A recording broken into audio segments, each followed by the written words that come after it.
Good morning, dear friends. Welcome to day 45, 3/4 of our way through the 60 days of the Blooming of a Lotus mindfulness meditations. And it's wonderful to be practicing together. So I think we support each other in this process. And I think we should, in some ways, congratulate ourselves if this wasn't a habit before of meditating on a regular basis.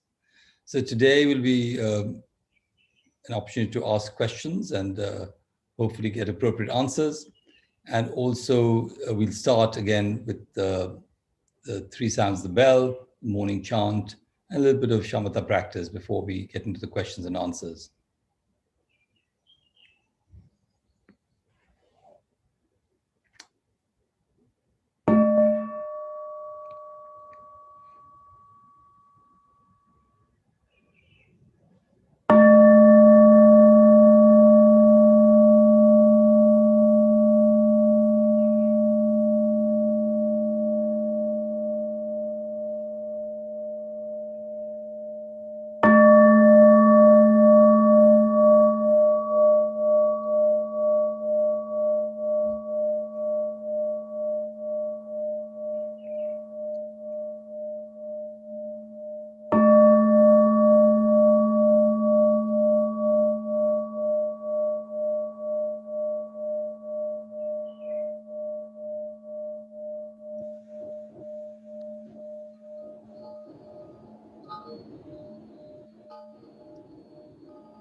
With posture upright and solid,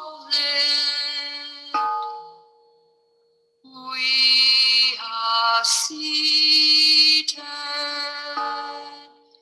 at the foot of the Bodhi tree.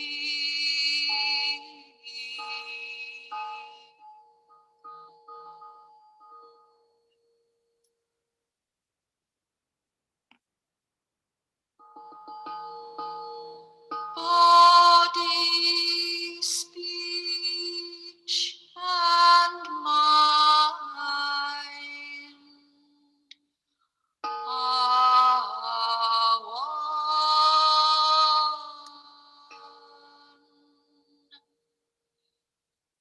In stillness there is no more thought of right and wrong.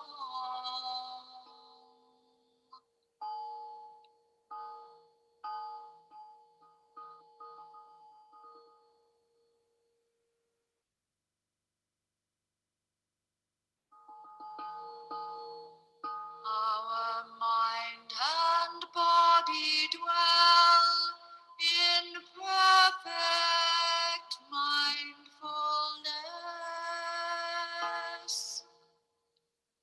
We rediscover our original nature.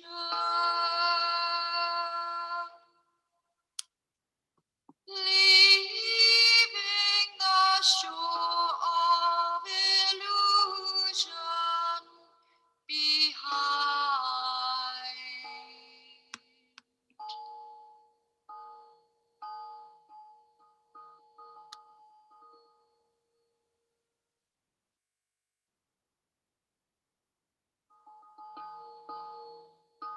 Noble Sangha, diligently bring your minds into meditation. Namo Shakyamunaya Buddhaya.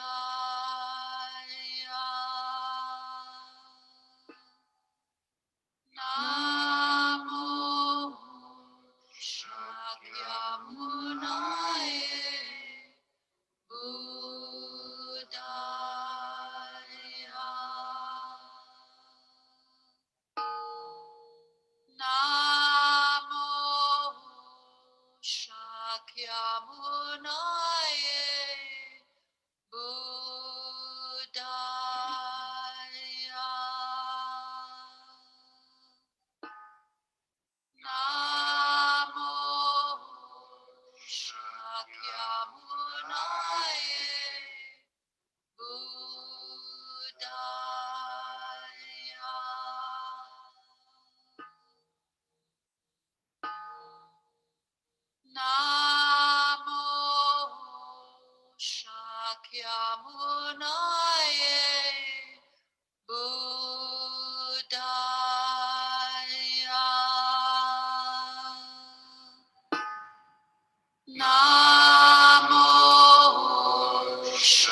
So bring an awareness to our body and the way we are sitting in comfort and stability on our cushion, on our chair.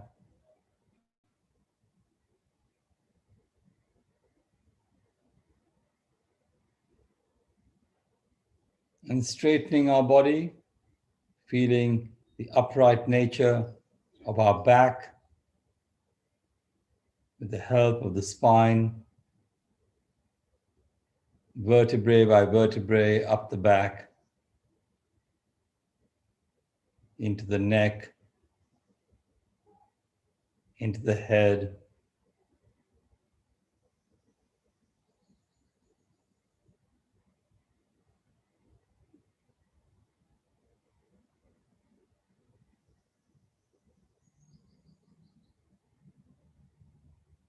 And becoming attentive to our breath,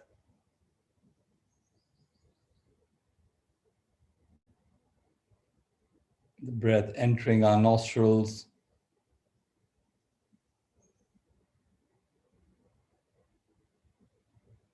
leaving our nostrils,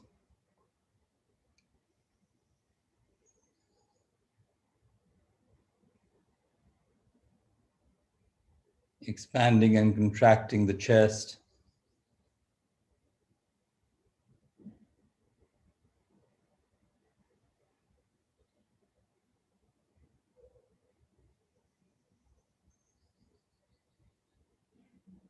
and our abdomen inflating and deflating with each breath.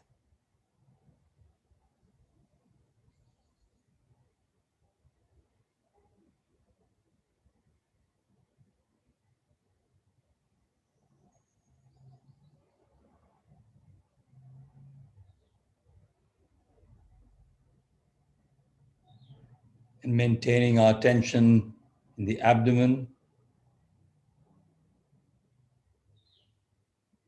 being attentive to the length of the breath,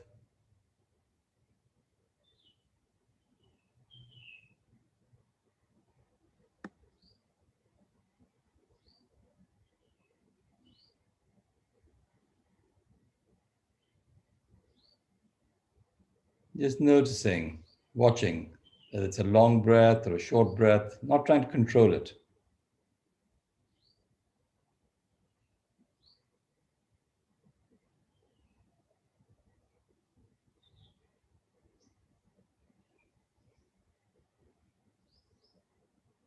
And being aware of its quality,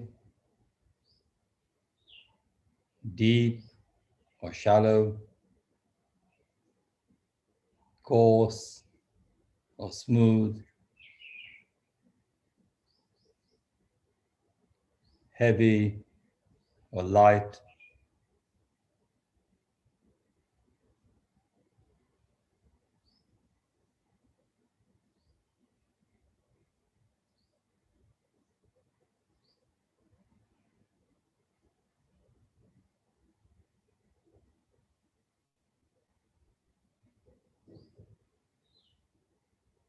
And just enjoying our breath, this breath of life.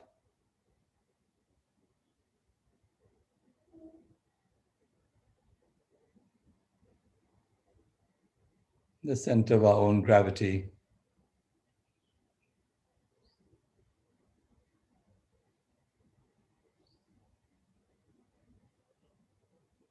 And smiling, that gentle half smile of awareness.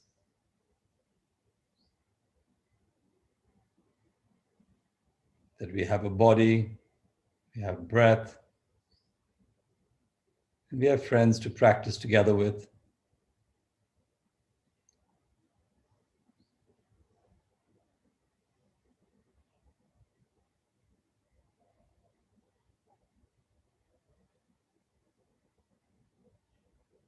And relaxing the muscles from the top of your head to your toes, eye muscles. You can raise your eyebrows and loosen them once or twice if you prefer. Helps relax the muscles. Jaw muscles, the face, the neck, the shoulders, raising and dropping the shoulders if you want. The arms, the hands, the torso, the hips, the legs, and the feet. Just relaxing our whole body,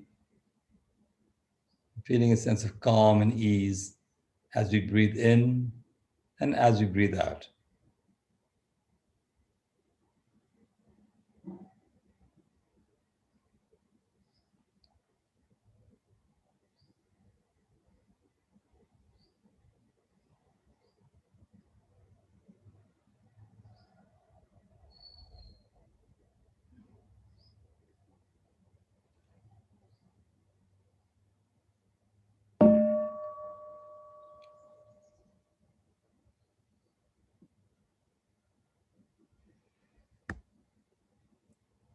So friends, we will have this period of question and answers. There were some questions I think that came in earlier.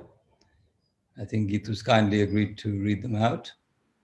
But if anybody has a question, live question, we're very happy to take them. Yeah, so thank you. Okay, so the first question is it a good idea to meditate before sleeping, even if the body is tired? Sometimes I'm more awake and energetic after the meditation. Well, it's a nice practical question. It's sometimes we tend to go to sleep while meditating if our body is tired. So I've seen people, including myself, going out to sleep in an early morning meditation.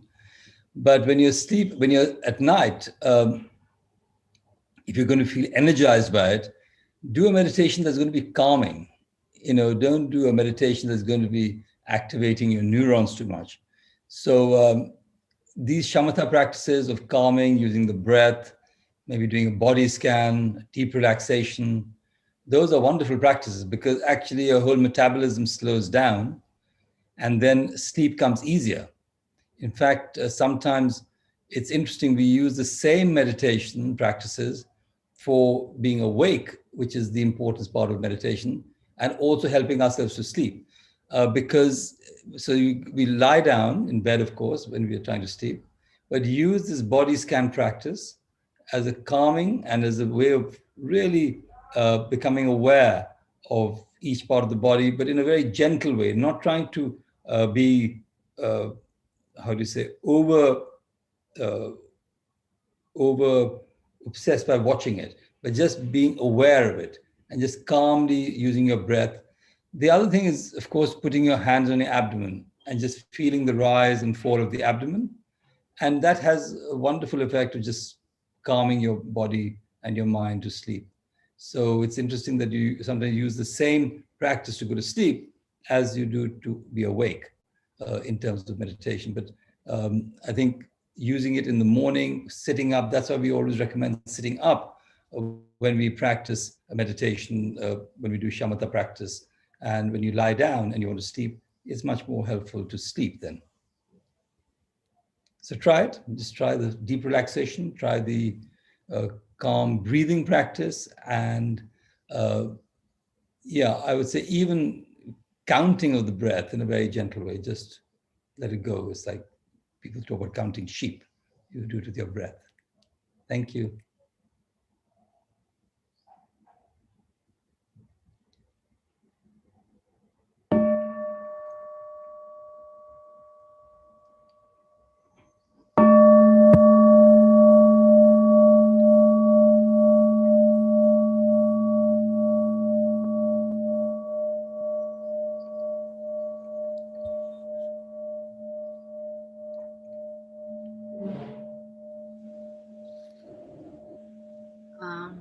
The next question is, why is there a different thought or focus on the in and out breath?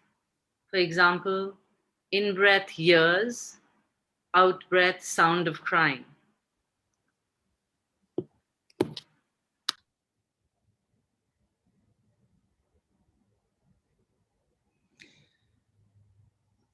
So in this particular example, what we are doing is we are paying attention to the organ and then the function of the organ.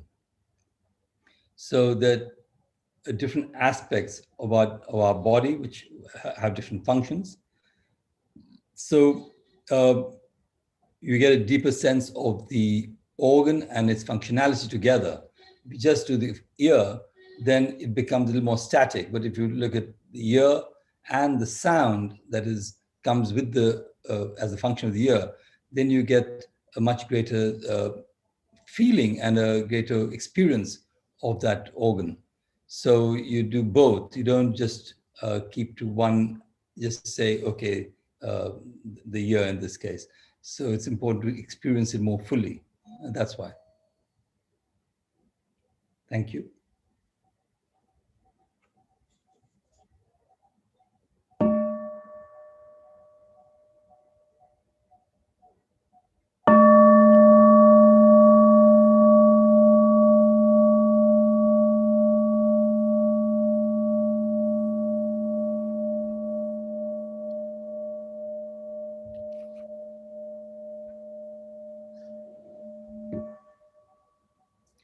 Dear Shantam, I have a query. Please guide me. We have Vipassana and Shamatha meditation. In which category does visualization come under?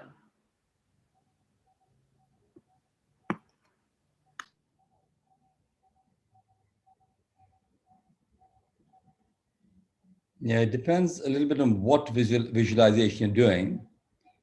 Shamatha is essentially a calming practice using the breath and body as a way to calm ourselves.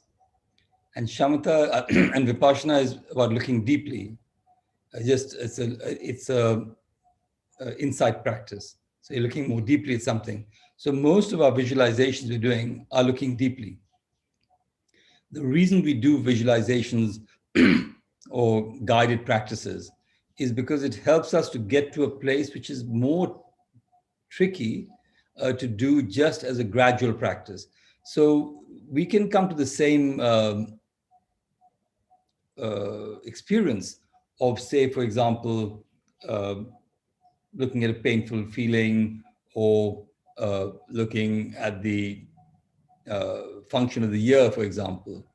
Because once you sit with the ear, then it becomes obvious that the function of the ear is sound and listening to sound.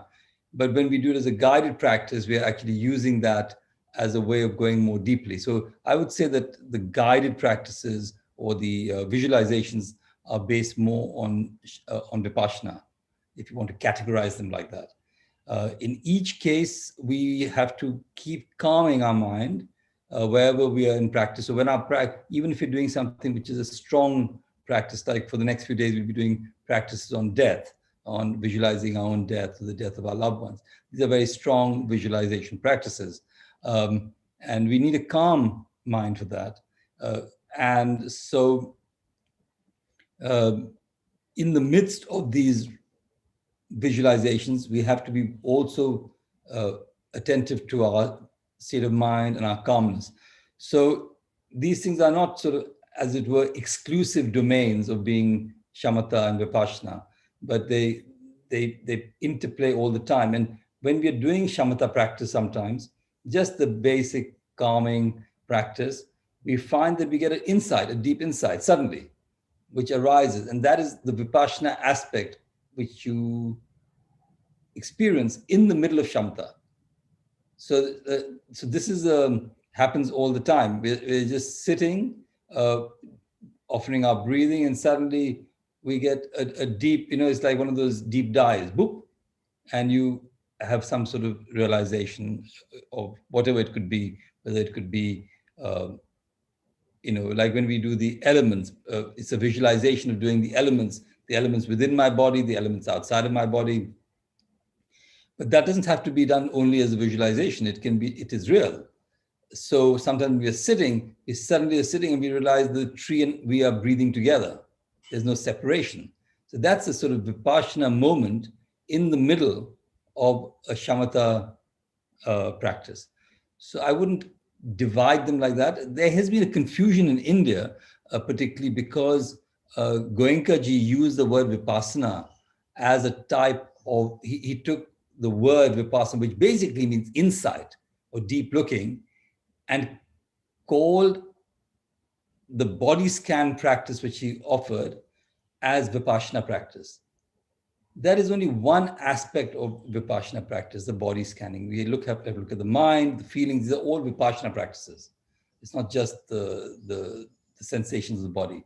So maybe that's one of the reasons why this question may come up in India is it vipassana or shamatha? So we just be careful that we don't categorize vipassana as only the body scan practices of what Goenkaji offered, which are very good practices, which are important practices of Vedana and watching our feelings of our body, but not categorizing that is vipassana. Yeah.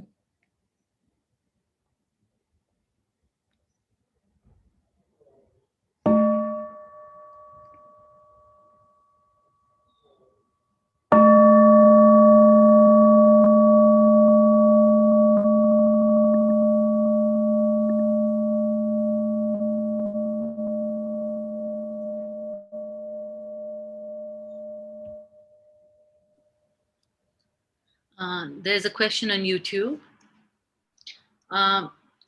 Does right concentration, which is one of the Eightfold Paths, mean the practice of looking deeply?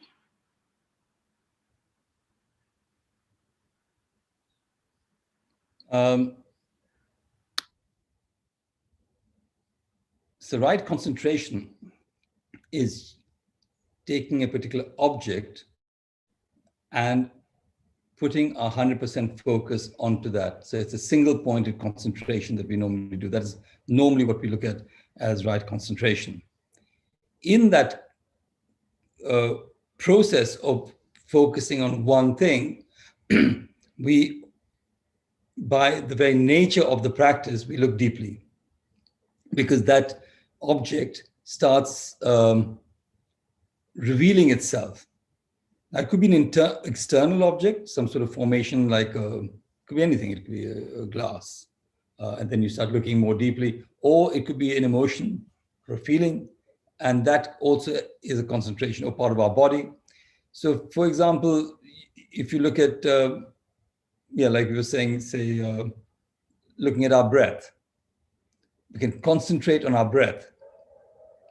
So, as we concentrate on the breath, we become more and more familiar with the breath, and the breath reveals itself as something that is not independently existing, but existing because of all sorts of causes and conditions: our body, the trees, space, clouds, our parents. And so in that concentration, it reveals the insight. So that's why the next step after concentration on the Buddha's Eightfold Path is insight, actually sometimes known as right view. And it's not that it has to happen, as it were, linearly, but the way the Buddha shared the Eightfold Path was by starting by actions of speech and physical action, and then moving from those actions to more sort of practices of mindfulness, concentration, and then moving to insight. So it is more like ethics or shila, samadhi, and prajna. And concentration comes just before the prajna, which is the insight.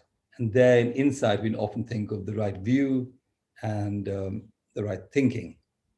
So that's how the Buddha places Eightfold Path.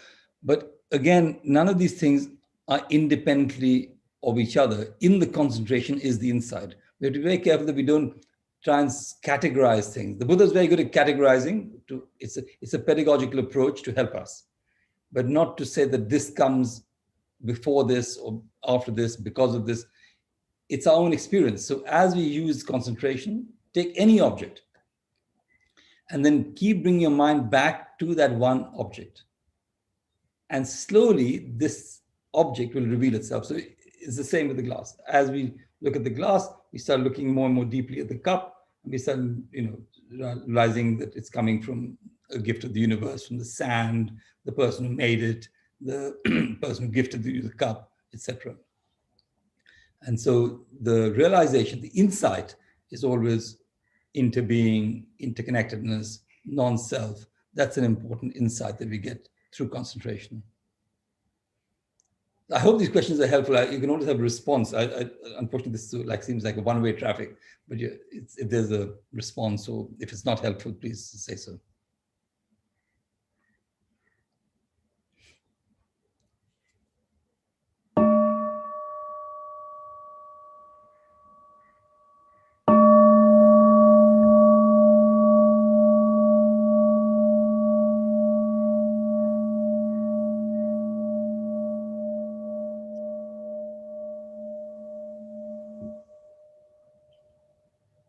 It's 7:59. Would you like to take another question? Okay, we take one more question and then we close. Yeah. Dear Shantam sir, I had a question. How does one go from emptiness, that is empty and full of anxiety and negativity, to an emptiness that is full of peace and joy, and maintain it? Good. I only have half a minute to answer this question, which is great.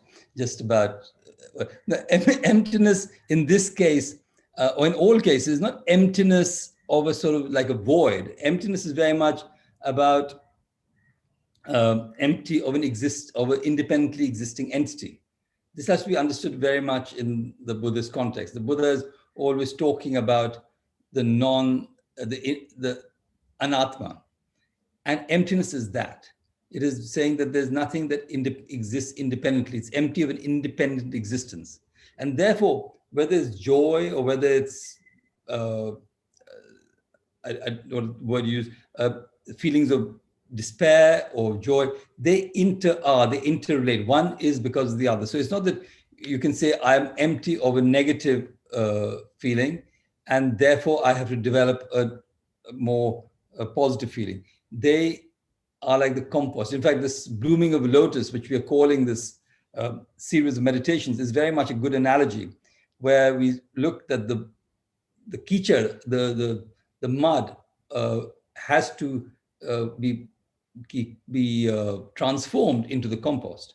And so emptiness is like that. It's a dynamic where you're looking at the negative transforming into the positive, but they are it's like the left and the right. They can't exist independently of the other. The left is there because the right is there.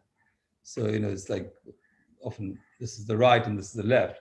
Well, if I say, okay, I don't want to get rid of the right, I'm going to cut this and make, well, it's still there. The right is still there. So it's like that. So emptiness does not mean that something does not exist, but that it exists interdependently of something else. And therefore, the feelings of negative feelings are codependent on the more positive feelings of joy. But we have to sometimes work with the more difficult feelings to let the lotus bloom. Maybe we'll look at emptiness next time as a more deeper part of our practice. So, but that is a key question, a key understanding, that we don't have an independently existing entity, and emptiness means empty of an independent existence. That is a very important understanding, and not to be confused with emptiness as meaning voidness, nothingness, not existing, etc. Okay, I've gone past 8 o'clock, so I will close with the sound of the bell, and then offering our merit, as we always do. Sorry, the questions went, but thank you for the questions, and I hope they were helpful for those who asked them. The responses were helpful.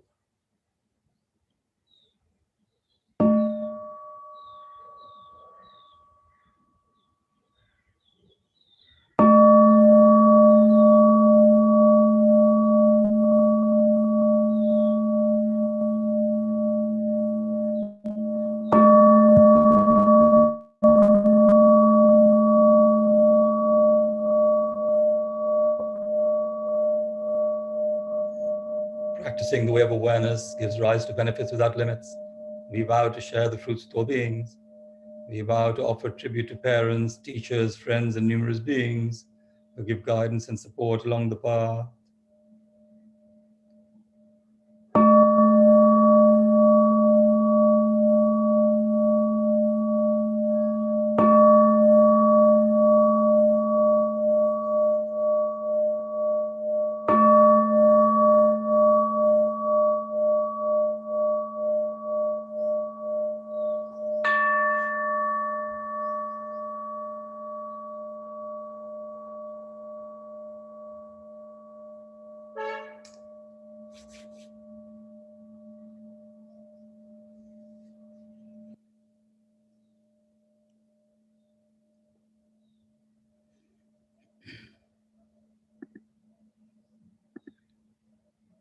So friends,